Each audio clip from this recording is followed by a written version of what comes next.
बड' लेटेस्ट आपडेटआव बयखौबो बरायबाय। दिनैनि रादाबखौ फरायदों आं प्रमद खाख्लारि। गिबि निउज आपडेटआव दङ दिपुनि बुथारनाय जाथायजों लोब्बा गोनां सानै दायनिगिरिखौ हमबाय। थांनाय 15 मे खालार खालि कार्बि आंलं दिपुनि धनस्रीनि फालांगिरि देबजित सिन्हाखौ बुथारनाय जाथायनि दायनिगिरिखौ खाना होबाय। दिपु धनस्रीनि बुथारनाय जाथायनि दायनिगिरि सानैखौ आसाम पुलिसआ खाना होदों। मख'नो गोनांदि आसाम पुलिसजों हमजानाय दायनिगिरिखौ फ्रेन्सिं इंटी आरो वेइसिं टेरन होननानै सिनायथिनो हानायजों लोगोसे गंसे पिस्तल बोखांनो हादों होननानै मिथिनाय जादों। बे खौरांखौ additional director general of Assam police बिथां जी.पी. सिंहआ गावनि अफिसियेल टुइटार एकाउन्टनि गेजेरजों टुइट खालामनानै फोरमायदों। नैथियाव दङ बाक्सा जिल्लायाव जौ फाननायनि सायाव पुलिसनि अपारेशन। बाक्सा जिल्लायाव माखासे सुबुंफोरा कार्फिउ आयेनखौ सुबिदा लानानै आयेन बेरेखायै गोबां जौ फालांगिरि खालामनाय नुनो मोन्दों। बे खौरांखौ मोननानै बाक्सा पुलिसआ जिल्लानि तामुलपुर महकुमानि बेन्दोंआव थानाय कावली होननाय गंसे गामियाव अपारेशन खालामो। बे अपारेशनाव गोबां लिटार आयेन बेरेखा जौ बोखांनो हायो। कावलीखौ लाफानानै गोबां गामि ओनसोलाव दासिम आयेन बेरेखायै जौ फाननाय जायगाफोरखौ कुमारिकाटा पुलिसआ बेफोरबायदि अपारेशन खालामनानै बोखांदों। गोबां बिबांनि जौ संग्रा गोबां खान्था आरो बायदि मुवा बेसादफोरखौ देख्रेबनाय जादों। बेराफारसेथिं जौ लोंनानै सिगां समफोराव गोबां सुबुंफोरा बे ओनसोलाव जिउ खोमानांनाय खौरां मोननायबो जादों। बेफोरबायदि जौ फानग्रा जायगायाव पुलिसआ अपारेशन खालामनायखौ रायजो राजाफोरा गोजोननाय फोरमायदों। थामथियाव दङ जिउ फोजोबना लानाय दुखुथिया नखराव खौरां लाहैदों बिटिआरनि गाहाय प्रमद बर'आ।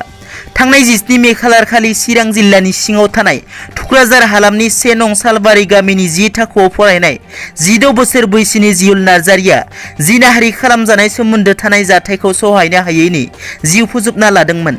बे जाथायखौ बिटिआरनि गाहाय खुंगिरि प्रमद बर' आरो 31 नं सिडिली बिधानसभा बियाबनि एमएलए जयन्त बसुमतारिया दुखुथिया नखराव मैया मोनाबिलि समाव थांनानै खौरां लाहैदों।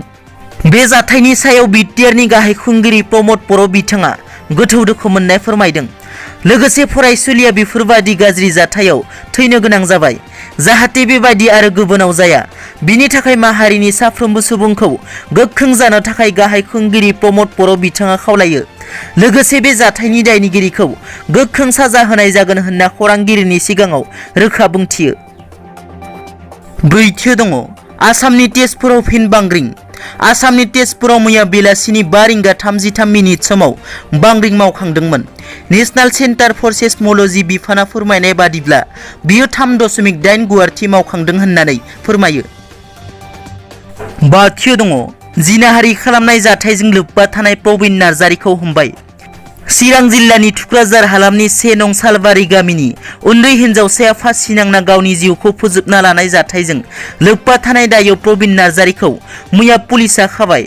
चिरांनि एडिशनेल एसपि प्रकाश मिथिनि दैदेननायाव रुनिकाटानि सिआइ आरो बेंटल थानानि आइसिनि हेफाजाबजों जाथायनि आन्दोआव थानाय प्रबिनखौ खाना हादों।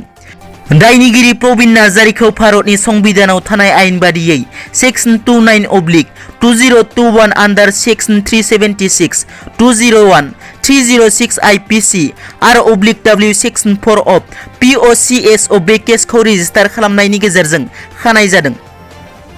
दिनैनि रादाबा एसेनोसै। नोंथांमोना जुदि आंनि चेनेलखौ दासिमबो साबस्क्राइब खालामाखै अन्नानै साबस्क्राइब खालाम। गोजोन्थों।